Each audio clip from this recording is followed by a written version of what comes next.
목요일 밤 11시, 방에서 혼자만의 은밀한 시간을 보내고 있을 때였습니다. 2년간 쌓인 욕구가 한계에 다다른 그 순간, 현관문이 열리는 소리가 들렸어요. 어머님, 준혁이에요. 깜짝 놀라서 급히 이불을 덮었지만 이미 늦었습니다. 어둠 속에서 제 모습을 본 준혁이 얼어붙었어요. 저는 극도로 당황했지만 이미 늦었습니다. 절대 일어나서는 안 될 상황이 벌어진 거였죠. 나가줘. 준혁아. 하지만 그는 나가지 않았어요. 대신 천천히 제 옆으로 다가왔습니다. 어머님도 사람이에요. 이런 감정 느끼는 게 당연해요. 오늘 밤은 제가 도와드릴게요.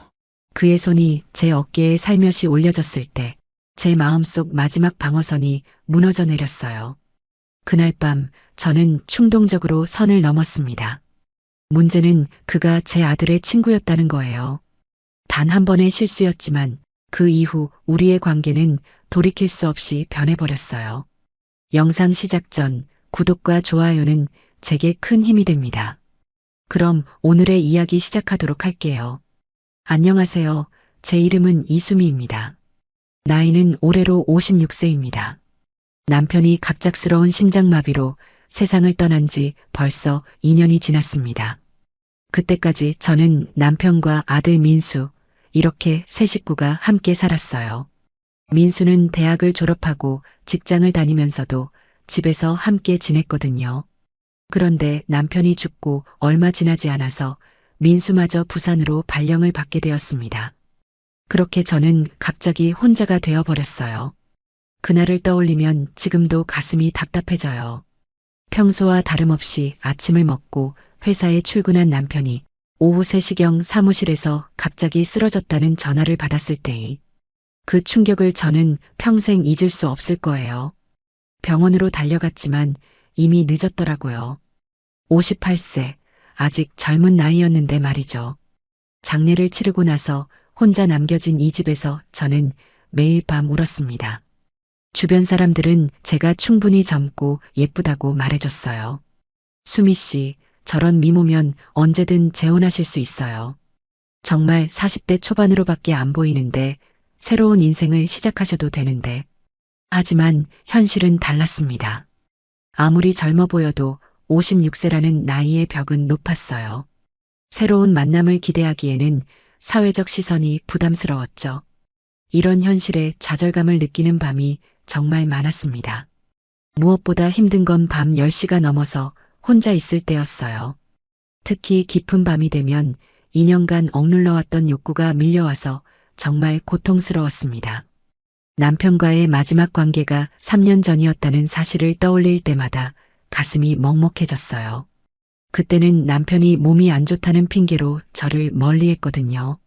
지금 생각해보니 이미 심장에 문제가 있었던 것 같습니다. 또래의 사람들보다 무색할 정도로 여전히 살아있는 제 욕망을 어떻게 해야 할지 몰랐어요. 혼자서 외로움을 달래는 일이 어느새 일상이 되어버렸습니다. 처음엔 정말 부끄럽고 죄스러웠어요. 하지만 견딜 수 없는 외로움과 욕구 앞에서 저는 점점 무력해졌죠. 어느 날 밤 9시경, 저는 욕실 거울 앞에 서서 제 모습을 바라봤습니다. 욕실 조명 아래서 본 제 몸은 여전히 탄력 있는 가슴선과 잘록한 허리를 유지하고 있었어요. 얼굴도 마찬가지였습니다. 큰 눈에 오똑한 코, 여전히 촉촉한 입술까지. 화장품 회사 모델을 해도 될 정도의 외모를 유지하고 있었죠. 아직 여자인데 그렇게 중얼거리면서도 이런 생각을 하는 제 자신에게 죄책감이 밀려왔습니다. 사별한 남편에게 미안한 마음과 여전히 살아있는 제 욕망 사이에서 매일 갈등했어요. 깊은 밤 침대에 혼자 누워있을 때면 더욱 선명해지는 외로움이 저를 짓눌렀습니다. 남편의 빈자리가 너무 크게 느껴지는 순간들이었죠. 침대는 킹사이즈로 넓었는데 제가 차지하는 공간은 고작 절반도 안 됐어요. 나머지 절반은 차가운 공허함으로 가득했습니다. 가끔 꿈에서 남편을 만날 때면 정말 행복했어요. 하지만 깨고 나면 현실이 더욱 처참하게 다가왔죠. 그런 밤이면 저는 혼자서 조용히 울곤 했습니다. 베개에 얼굴을 묻고 소리 없이 흐르는 눈물이 베갯니들 적셨어요. 아들 민수는 타지에서 바쁘게 일하고 있었고 자주 연락하지도 못했습니다. 가끔 전화를 받아도 엄마 잘 지내시죠? 저 바빠서 나중에 다시 전화드릴게요라는 말뿐이었어요. 그럴 때마다 저는 괜찮다, 잘 지낸다고 답했지만 속으로는 얼마나 외롭고 힘든지 말하고 싶었습니다. 하지만 아들에게 부담을 주고 싶지 않아서 항상 참았어요. 이런 나날이 반복되면서 저는 점점 우울해져 갔습니다. 그날은 9월의 마지막 주 토요일이었어요. 추석 명절을 앞둔 며칠 전이었습니다. 제 아들 민수가 부산으로 발령받아 떠난 지 1년 정도 지난 시점이었어요. 집이 갑자기 너무 조용해져서 적응하기 힘든 시기였습니다. 오후 5시경, 저는 늦은 오후 샤워를 마치고 얇은 실크 가운만 걸친 상태였어요. 평소보다 더 꼼꼼하게 몸을 씻었던 이유는 잘 모르겠습니다.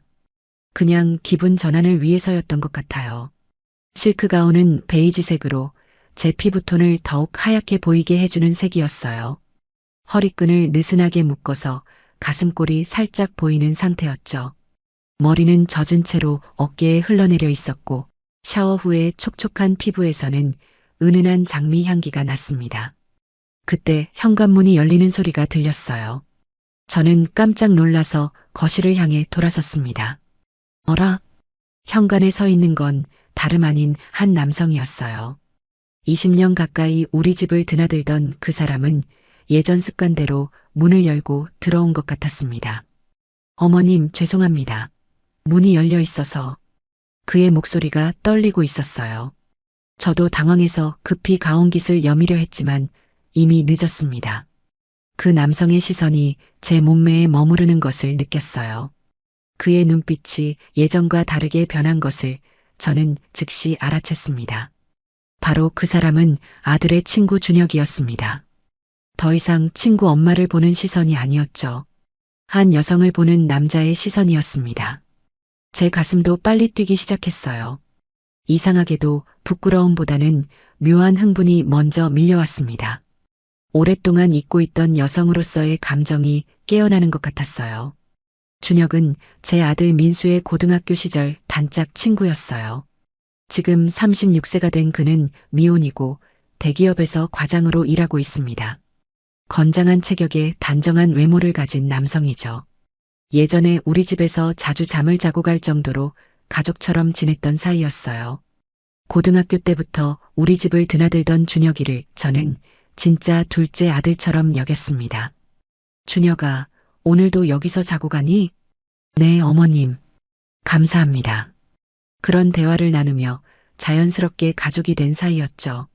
민수가 타지 발령을 받고 떠난 후 바쁜 일상 때문에 오랫동안 만나지 못했던 준혁이가 추석 명절 안부를 묻기 위해 집에 찾아온 것이었습니다. 준혁아, 잠깐만. 저는 서둘러 안방으로 가서 옷을 갈아입었어요. 검은색 니트에 베이지색 슬랙스를 입었습니다. 거울을 보니 여전히 가슴이 빨리 뛰고 있었고 얼굴이 붉어져 있었어요. 거실로 나가니 준혁이 소파에 앉아서 어색한 표정으로 저를 바라보고 있었습니다. 정말 죄송해요. 어머님 불러도 대답이 없으셔서. 괜찮아, 준혁아. 정말 오랜만이네. 커피 한잔 할래? 저는 최대한 자연스럽게 행동하려 했지만 마음은 전혀 그렇지 않았어요. 준혁의 시선이 계속 제게 머물러 있는 것을 느꼈습니다. 그는 예전보다 훨씬 성숙해져 있었어요. 어깨가 더 넓어졌고 얼굴도 남성적으로 변해 있었습니다. 무엇보다 저를 보는 그의 눈빛에서 묘한 감정을 읽을 수 있었어요. 커피를 끓이면서 저는 계속 방금 전 그 순간을 떠올렸습니다. 준혁이 저를 바라보던 그 시선 말이에요. 오랫동안 남성에게 그런 시선을 받아본 적이 없었던 터라 제 마음이 이상하게 설레고 있었습니다. 이런 감정을 느끼는 제 자신이 놀라웠어요. 하지만 동시에 오랫동안 잊고 있던 여성으로서의 매력을 다시 확인한 것 같아서 기분이 좋기도 했습니다. 어머님, 정말 젊어 보이세요. 준혁이 조심스럽게 말을 꺼냈어요. 예전보다 더 아름다우신 것 같아요. 그의 진심 어린 칭찬에 제 얼굴이 더욱 빨갛게 달아올랐습니다. 고마워, 준혁아. 너도 많이 의젓해졌구나. 우리는 그렇게 어색하면서도 따뜻한 대화를 나눴어요. 준혁은 회사 이야기, 민수 근황, 그리고 저의 안부를 물었습니다. 민수 부산 가고 나서 정말 적적하시겠어요. 그러게 말이야. 갑자기 집이 너무 조용해져서 그의 목소리에 담긴 진심을 느꼈어요. 준혁과 대화를 나누는 동안 저는 오랫동안 잊고 있던 즐거움을 느꼈습니다. 누군가와 마주 앉아 이야기를 나누는 것이 이렇게 행복한 일이었나 싶었어요. 그날 저녁 9시경 준혁이 일어서며 말했습니다. 늦은 시간까지 죄송해요. 이제 가봐야겠어요. 벌써? 저녁은 먹고 가면 안 되니? 저도 모르게 그런 말이 나왔어요. 준혁의 눈이 반짝였습니다. 정말 괜찮으세요? 물론이지. 오랜만에 온 건데. 그날 밤 저는 준혁을 위해 정성스럽게 저녁을 차렸어요. 김치찌개에 계란말이, 그리고 몇 가지 반찬까지. 마치 아들을 위해 음식을 해주는 것 같아서 기분이 좋았습니다. 정말 맛있어요, 어머님. 준혁이 진심으로 맛있게 먹는 모습을 보니 뿌듯했어요. 많이 먹어. 혼자 사니까 이런 음식 먹기 힘들지? 네, 정말 그래요. 어머님 음식이 그리웠어요. 그의 말에 제 마음이 따뜻해졌습니다. 식사를 마치고 설거지를 하는데 준혁이 도와주겠다고 나섰어요. 좁은 주방에서 함께 설거지를 하다 보니 자연스럽게 몸이 부딪혔습니다. 그때마다 전기가 통하는 것 같은 느낌이 들었어요. 준혁도 마찬가지인 것 같았습니다. 그의 움직임이 어색해지고 손이 미세하게 떨리는 것을 느꼈어요. 어머님, 응? 정말 예쁘세요. 갑작스러운 고백에 저는 깜짝 놀랐습니다. 준혁의 목소리가 평소와 달랐어요. 더 낮고 더 진지했습니다. 그 순간 우리 사이의 공기가 달라진 것을 느꼈어요. 더 이상 친구 엄마와 아들 친구의 관계가 아니었습니다. 한 남자와 한 여자로서 서로를 의식하는 관계로 변한 것 같았어요. 준혁아, 저는 무엇을 말해야 할지 몰랐습니다. 그날 밤 준혁이 돌아간 후 저는 한참 동안 잠들 수 없었어요. 오랫동안 잊고 있던 감정들이 되살아나고 있었습니다. 준혁의 시선, 그의 목소리, 그리고 그가 제게 보여준 관심. 모든 것이 저를 설레게 만들었어요. 거울 앞에 서서 제 모습을 다시 한번 바라봤습니다. 준혁이 말한 대로 저는 정말 젊어 보였어요. 56세라는 나이가 무색할 정도로 매력적인 외모를 유지하고 있었습니다. 나도 아직 여자구나. 그렇게 중얼거리며 저는 새로운 감정에 빠져들고 있는 제 자신을 발견했어요. 하지만 동시에 죄책감도 밀려왔습니다. 준혁은 민수의 소중한 친구였고 저에게는 아들 같은 존재였어요. 이런 감정을 느끼는 것 자체가 잘못된 일 같았습니다. 이러면 안 되는데, 정말 안 되는데, 그렇게 속으로 되뇌면서도 제 마음은 이미 다른 곳을 향하고 있었어요. 그날 이후로 준혁이 더 자주 방문하게 되었습니다. 처음에는 일주일에 한 번 정도였어요. 어머님 혼자 계시니까 걱정돼서요. 그런 말과 함께 찾아오는 준혁이를 저는 반가워했습니다. 솔직히 말하면 그가 올 때마다 제 마음이 설레는 것을 느꼈어요. 오랫동안 잊고 있던 감정이었죠. 준혁과 대화를 나누며 저는 점점 생기를 되찾아가는 것을 느꼈습니다. 그는 직장 이야기, 요즘 트렌드, 재밌는 영화나 드라마 이야기 등을 들려줬어요. 2년 동안 집에만 있던 저에게는 모든 것이 신선했습니다. 어머님, 전에도 말씀드렸지만 정말 젊어 보이세요. 어느 날 준혁이 진심 어린 표정으로 말했어요. 예전 학창시절 때 봤던 미모 그대로예요. 아니, 오히려 더 성숙해져서 더 아름다우신 것 같아요. 그런 말을 들을 때마다 제 마음은 꽃밭이 되었습니다. 오랫동안 듣지 못했던 칭찬이었거든요. 저도 모르게 준혁이 올 때를 위해 더 신경 써서 꾸미게 되었어요. 예쁜 옷을 골라 입고 화장도 더 세심하게 하고 향수도 뿌렸습니다. 준혁도 점점 저에게 다른 감정을 보이기 시작했어요. 예전처럼 친구 엄마를 대하는 태도가 아니라 한 여성을 대하는 모습이었습니다. 제가 차를 따라줄 때 손이 살짝 닿으면 전기가 통하는 것 같았어요. 준혁의 손도 미세하게 떨리는 것을 느꼈습니다. 어느 날 저녁 준혁이 평소보다 늦은 9시에 찾아왔어요. 회사 일이 늦게 끝났는데 마트에서 과일 좀 사왔어요. 어머님 드시라고요. 그의 손에는 정말로 과일 봉지가 들려 있었습니다. 그날 저는 와인색 원피스를 입고 있었습니다. 몸에 딱 맞는 디자인으로 제 몸매를 그대로 드러내는 옷이었어요. 준혁의 시선이 제 몸을 훑어내리는 것을 느꼈습니다. 그날 밤 대화는 평소와 달랐어요. 준혁이 제 외로움에 대해 진지하게 물어봤습니다. 어머님, 정말 외롭지 않으세요? 외롭지. 특히 밤에는 더 그래. 저는 솔직하게 답했어요. 하지만 말을 하고 나서 깜짝 놀랐습니다. 내가 지금 뭔 소리를 하는 거야? 아들의 친구에게 이런 개인적인 얘기를 왜 하고 있는 건지 모르겠었어요. 얼굴이 빨갛게 달아올랐습니다. 이러면 안 되는데. 정말 미쳤나? 죄책감이 밀려왔지만 동시에 누군가에게 속마음을 털어놓는다는 것이 이렇게 시원할 줄은 몰랐어요.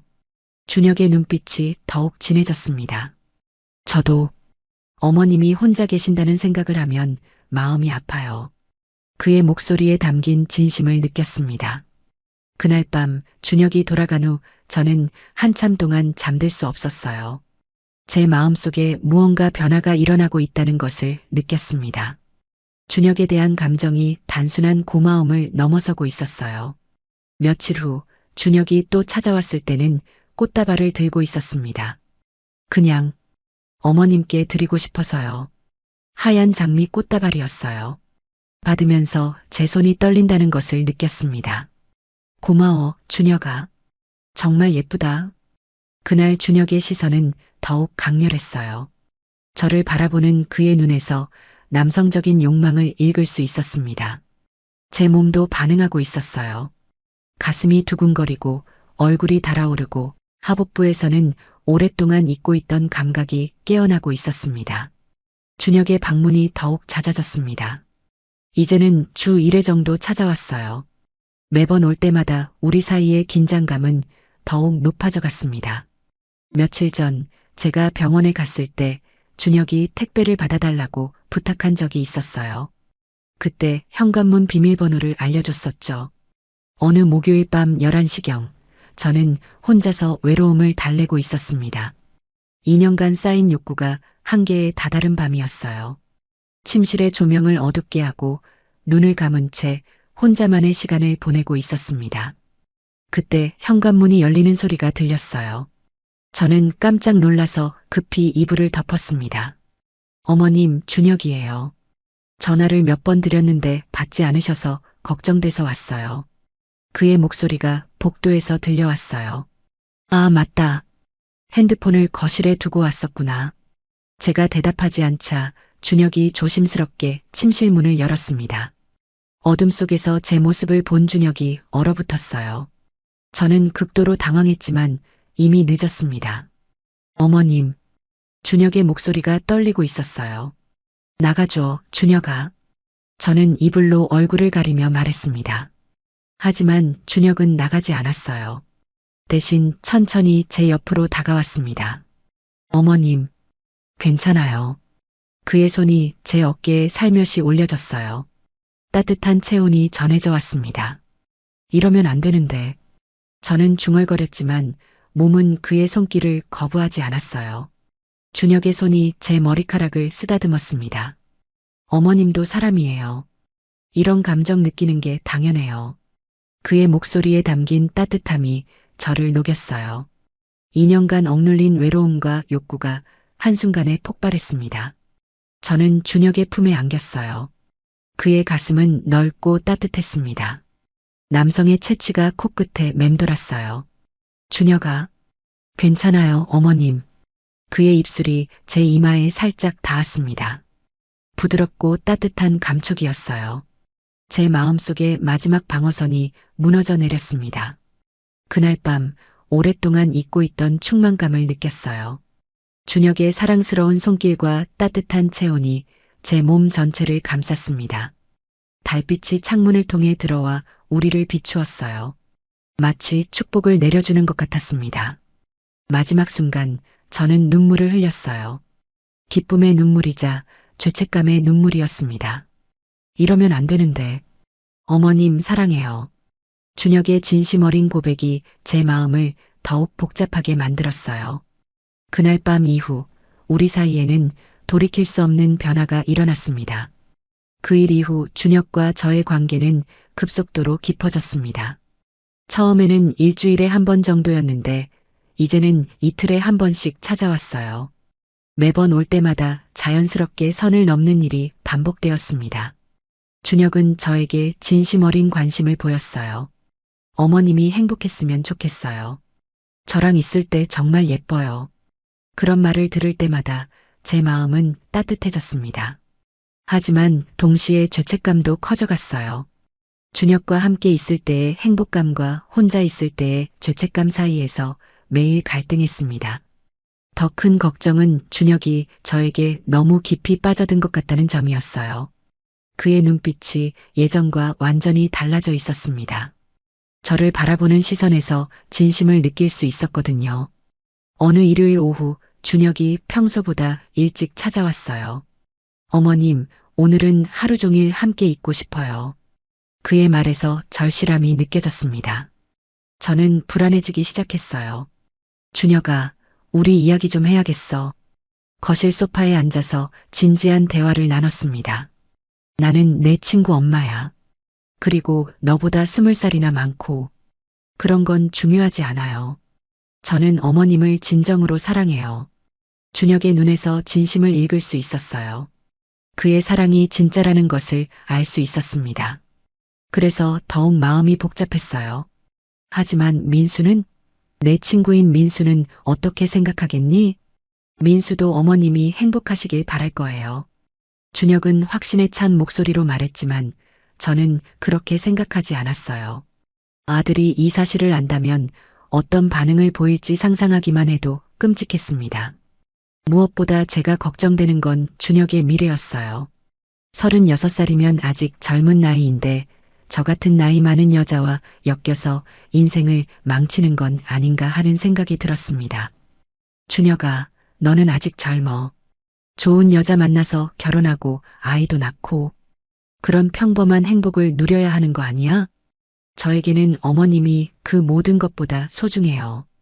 그렇게 말하는 준혁이 안쓰러웠어요. 어린 시절부터 봐온 아이가 저 때문에 제대로 된 삶을 포기하게 되는 건 아닌가 싶어서 가슴이 아팠습니다. 저는 정말로 준혁을 아들처럼 생각해왔거든요. 그런 아이의 앞길을 막는 것 같아서 죄책감이 더욱 컸어요.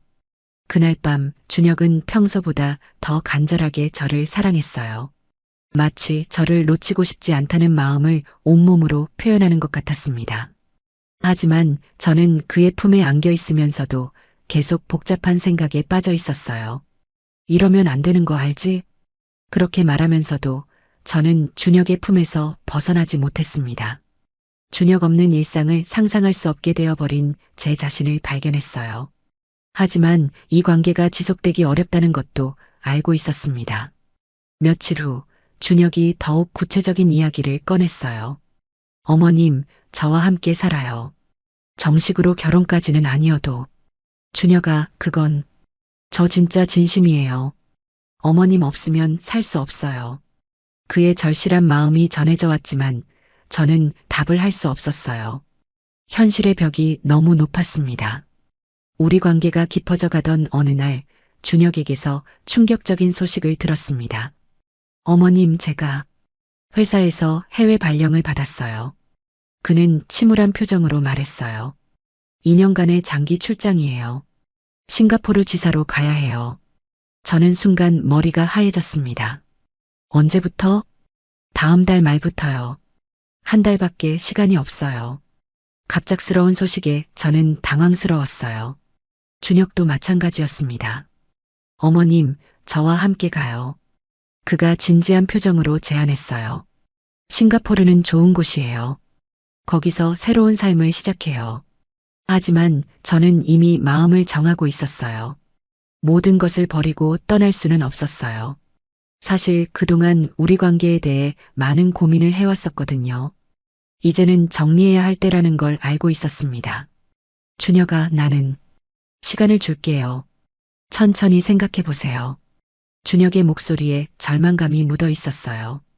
그날 밤 준혁이 돌아간 후 저는 한참 동안 잠들 수 없었습니다. 한편으로는 이것이 자연스러운 이별의 기회일 수도 있다는 생각도 들었어요. 우리 관계를 정리하고 각자의 길을 가는 것이 맞는 것 같았습니다.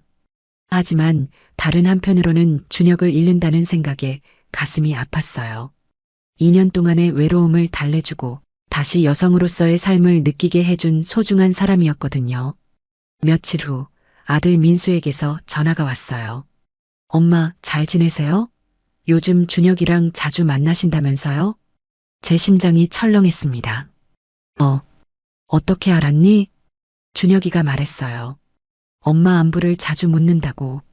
다행히 민수는 아무것도 모르는 것 같았어요. 엄마가 외로우실까봐 가끔 찾아뵙는다고 하더라고요. 고마운 친구죠. 그 순간 저는 더욱 죄책감을 느꼈습니다. 아들에게 들키지 않아서 다행이었지만 언젠가는 들킬 수도 있다는 생각이 들었어요. 준혁의 출국이 한 달도 채 남지 않은 시점에서 저는 깊은 고민에 빠졌습니다. 매일 밤 같은 생각을 반복했어요. 한편으로는 이 기회에 관계를 정리하는 것이 맞다고 생각했습니다. 우리 관계는 애초부터 지속되기 어려운 관계였어요. 20살의 나이 차이, 사회적 시선, 그리고 무엇보다 민수와의 관계. 모든 것을 고려했을 때 이별이 현명한 선택이라는 것을 알고 있었습니다. 어느 토요일 저녁, 준혁이 마지막 설득을 시도했어요. 어머님, 정말 마지막이에요. 저와 함께 가요. 그의 눈에 눈물이 맺혀 있었습니다. 여기 있어서 뭐가 좋아요? 혼자서 외롭게. 준혁아, 고마워. 정말 고마워. 저는 차분한 목소리로 말했어요. 하지만 우리는 여기서 끝내야 해. 너도 알잖아. 어머님, 사랑이라고 해서 모든 게 가능한 건 아니야. 현실을 받아들여야 해. 준혁은 끝까지 포기하지 않으려 했지만 제 의지는 확고했어요. 준혁아, 너는 아직 젊어. 내 인생이 있고 나도 내 인생이 있어. 하지만 이게 우리 모두를 위한 최선의 선택이야. 그날 밤 준혁은 마지막으로 제 손을 꼭 잡았어요. 정말 안 되는 건가요? 응, 안 돼. 저는 단호하게 대답했습니다. 준혁의 어깨가 떨리는 것을 보며 가슴이 아팠지만 돌이킬 수 없었어요. 이미 제 마음은 정해져 있었거든요.